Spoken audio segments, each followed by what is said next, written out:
Hey, this is Chad with Munday Scientific, and today we're going to answer a question that I get all the time. What's the difference between an Olympus BX43 and a 46?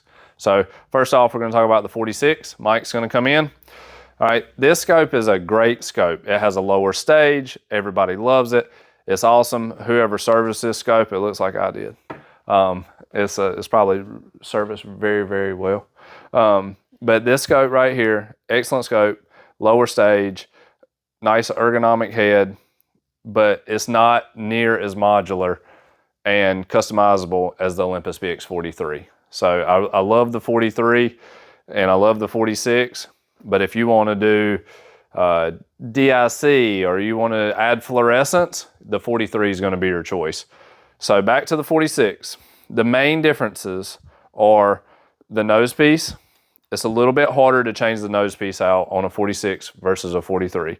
Notice whenever I work the focus, the nose piece moves up and down.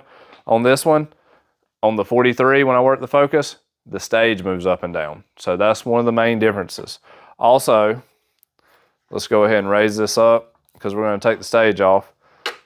This scope was serviced in June, so it is a little dirty. It just came in for another service, so it has not been cleaned. So disregard the dust that you're about to see.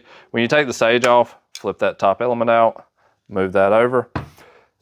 We left the dust and debris on here for a reason. So this condenser, this flip out condenser is built in. If you notice, Mike, kind of go in. This is just from typical use of this was last done in June. It's November at the time of this video. See, that's just basic use of how dirty this gets. These are much harder to clean than the 43. To take this out, you're gonna have to remove these bolts, take this off, lots of screws to get underneath to the dust that falls into the scope. So that can hinder your image. That's another thing I'm not really that thrilled about, and another reason why I like this 43 a little bit better. So those are really the main differences on the 46 to the 43. We'll talk about the 43 a little bit more in a second, but they're going to use the same head, the same eyepieces, the same objectives. So you can put plan fluitar or plan apo lenses on both of these scopes. They're both excellent microscopes.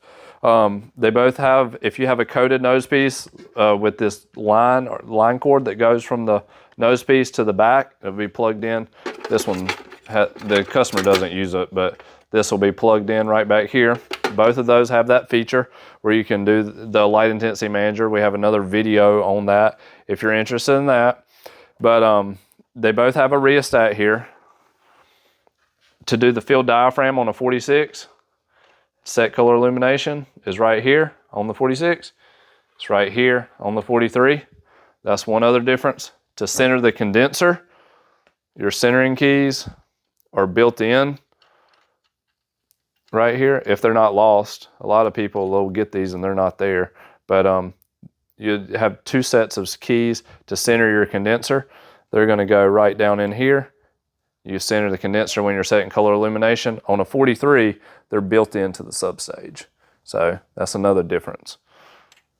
They both use LED lighting. So the LED light's going to be the same. The on and off switch is in the same place. So the on and off switch is in the same place. The rheostat's in the same place. You can change the focus knob on both sides. So if you want this extra long knob right here, if you want to move it, I got another video that'll show you how to do this, but if you want to move it to the other side, you can do this on both scopes. You would just, there's a little hidden screw right there.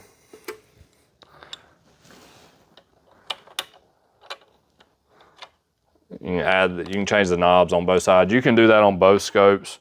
It's kind of a cool feature I like. But another thing about this, while I'm looking at it, is the stage. This happens to be a left-handed stage.